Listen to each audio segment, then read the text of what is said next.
បាយថ្ងៃណាចាសុខសប្បាយណាស់នេះចាឥឡូវមកខាត់ពេលនេះយើងអាចថ្ងៃជាមួយនឹងគ្រូទាំងអស់គ្នាចាថ្ងៃអង្គារ5កើត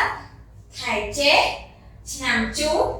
តោស័កពុទ្ធសករាជ2564ត្រូវនៅថ្ងៃទី26ខែឧសភាគ្រិស្តសករាជ2020ចាថ្ងៃនេះអ្នកគ្រូបង្រៀនភាសាខ្មែរមេរៀនទី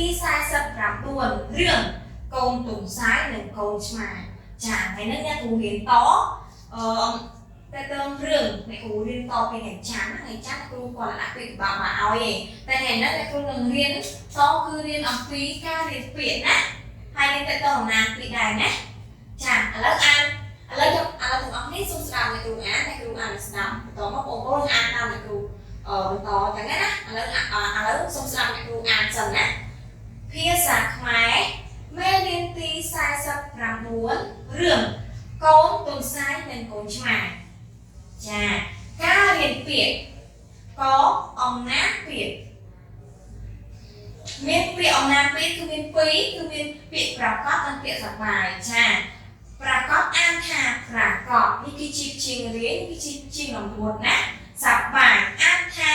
សប្បាយឬអានថាសប្បាយណាបើយើងបដូរស្អាតនេះផាត់លើនេះស្អាតចឹងណារះមុខចាខពន្យល់ពាក្យគឺមាន2ដែរប្រកបនិងសប្បាយណាប្រកបមានន័យថាជាក់ច្បាស់មែនពេលកូនធ្វើអ្វីមួយកូនតែជាក់ច្បាស់នឹងខ្លួនឯងថាកូនធ្វើត្រូវណាអានឹងមានន័យថាអញ្ចឹងណាពេលថាសប្បាយគឺពេលសប្បាយមានថាដំណើរនៅជាសុខរីករាយអញ្ចឹងន័យថាអ្នកគ្រូនឹងបញ្យល់បន្ថែមទៀតដើម្បីកូនងាយស្រួលយល់ចឹងណាសប្បាយដំណើរជាទុកនៃរីករាយនេះន័យថាដំណើរជីវិតប្រកបដោយសុខសប្បាយកាលណាយើងសុខសប្បាយហើយវាផ្សារជាប់នឹងភាពរីករាយយើងចឹងណាចាអញ្ចឹងគឺពាក្យន័យដូចនឹងពាក្យនិទានណាពាក្យន័យដូចនឹងពាក្យនិទានចាពាក្យនិទានអានតើទៅនិទានរឿងចឹងណានិទាននិយាយចាដល់ពេលនិយាយគឺតើទៅនិទានហ្នឹងមែនទេរៀបរាប់ចារៀបរាប់ពាក្យផ្ទុយមិត្តផ្ទុយនឹងសត្រូវមានស្គាល់មែនទេមិត្តនឹងសត្រូវពេលយើងត្រូវនេះយើងមិត្តមែនទេឧទាហរណ៍អ្នកនឹងជួយនិយាយគឺជាសត្រូវណាចាល្អផ្ទុយនឹងអាក្រក់គុំស្គាល់ហើយចឹងឥឡូវសូមអានម្ដងទៀតអានតាមគ្រូណាចាភាសាខ្មែរចាមេរៀនទី49ចារឿងកូនទុំសាយនិងកូនឆ្មាចាការរៀនពាក្យខអំណាចពាក្យចាប្រកបអានថាប្រកបចាសប្បាយអានថាសប្បាយឬក៏សប្បាយហើយតខពន្យល់ពាក្យហើយប្រកបជាក់ច្បាស់មែនចាសប្បាយដំណើរនៅជាសុខរីករាយចាក៏ពាក្យន័យដូចនឹងពាក្យនិទានចានិទាននិយាយរៀបរាប់ចាខពាក្យផ្ទុយចាមិត្តផ្ទុយសត្រូវចាល្អផ្ទុយនឹងអាក្រក់ចាអញ្ចឹងមួយយើងអានការរៀនពាក្យ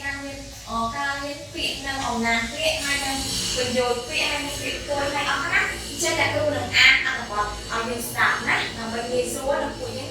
ពួកកូនហ្នឹងងាយស្រួលឆ្លើយនឹងសំណួរដែលគ្រូដាក់ទៅណាចាអ្នកគ្រូនឹងអានអំណាចឲ្យកូនស្ដាប់តែពីរដងទេណាចាចាំស្ដាប់ទាំងអស់គ្នារឿងកូនទុំសាយនិងកូនឆ្មាអំណាចថ្ងៃអាទិត្យមួយកូនទុំសាយតូនេះបានទៅលេងផ្ទះឆ្មាបបោតូនេះឃើញបបោកំពុងគូររូបលេងយ៉ាងសប្បាយជាមួយប្អូនរបស់គេតូនេះក៏រត់សម្ដៅទៅរកពួកគេទាំងពីរនាក់បបោទទួលរាក់ទាក់មិត្តយ៉ាងរីករាយ ពេលនោះតូនីឮសំឡេងស្រែកហៅអើយបបោពេលនោះសំទោមួយសំទោមកនេះមួយផ្លែណាតូនីសួរបបោតើនរណាហៅឯងបបោឆ្លើយគឺម្ដាយខ្ញុំគាត់កំពុងដាក់ក្របសៀវភៅឲ្យពួកខ្ញុំប្រហែលជាគាត់មានការអ្វីហើយប៉ុន្តែយើងគូររូបបន្តិចទៀតសិនតូនីនិយាយមិនល្អទេគាត់ប្រកាសជាមានការអ្វីហើយអញ្ចឹង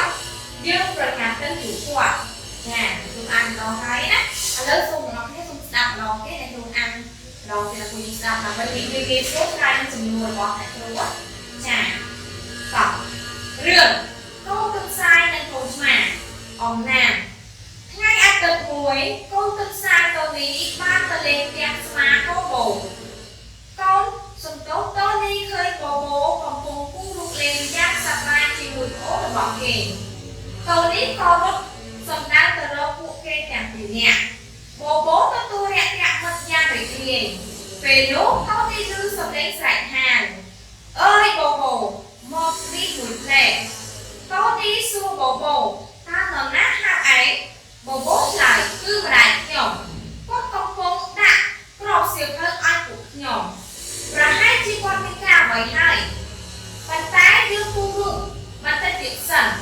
តូនីនិយាយមិនល្អទេគាត់ប្រហែលជាមានការអ្វីហើយអញ្ចឹងយើងប្រញាប់ទៅជួបគាត់ចាឥ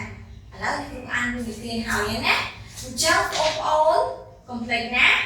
ធ្វើកិច្ចការគឺសំណួរគឺមាន4សំណួរដែលគ្រូអានស្ដាប់ទាំងអស់គ្នាសំណួរទី1នៅថ្ងៃអាទិត្យតើតូនីទៅលេងផ្ទះនរណាអ្នកគ្រូអានហើយបើញ៉ាំគ្រូស្ដាប់ហើយឯងតូនីទៅលេងផ្ទះណាគេចាទី2តើបបោកំពុងធ្វើអ្វីណាមិនទៅតើណាបបោកំពុងធ្វើអ្វីវិញទី3តើម្ដាយរបស់បបោកំពុងធ្វើអ្វីចាមិនបានអានហើយណាតែទៅនឹងម្ដាយបបោបានតែខាងបបោណាតើទី4តើតូនីនិយាយដូចនេះជាមួយបបោណាមិនក៏បានប្រែក្តាមបបោថាម៉េចចាទៅវិញបងប្អូនភ្លេចណាទៅចាប់ផ្ទះរបស់បងប្អូនគឺឆ្លើយសំណួរ4សំណួរអ្នកគ្រូណាដាក់ក្នុងសៀវភៅដាក់ថ្ងៃខែត្រឹមត្រូវហើយជាពិសេសមេរៀននេះកូនមិនបានគាត់ក៏បានដែរណាគាត់ថាកូនទៅវិញកូនរៀនអានអំណាចនេះ2ឬក៏3ដងដើម្បីងាយស្រួលឆ្លើយនឹងសំណួររបស់អ្នកគ្រូគឺមាន4សំណួរខាងមេរៀននេះបាច់ខកទេណាឲ្យតែទៅវិញកូនអានតែមេរៀន3 4ដងហើយឆ្លើយសំណួរអ្នកគ្រូមកហើយកុំតែដាក់ថ្ងៃខែត្រឹមត្រូវក្នុងកូនចាសូមចាអរគុណសម្រាប់ការតាមដានថ្ងៃនេះចាកុំភ្លេចណាតែអាចជួបជាមួយអ្នកគ្រូបន្តទៀតណា